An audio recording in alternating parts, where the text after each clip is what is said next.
Everyone, তো আবার আজকে একটা ছোট ব্লগে চলে আসলাম।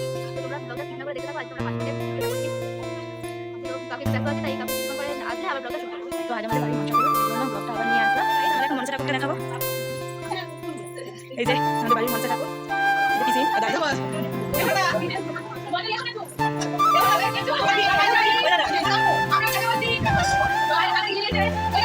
কত খাবার নিয়েছে, এই যে আমার দিদা, এই যে আমার দাদা, এই যে গাইস আমাদের এখন রান্না হয়েছে। তো চলো আজ আমার নিতে পারছি কি 7 বছর পূর্ণ হলো, যে এটা আমার ঠাম্মা।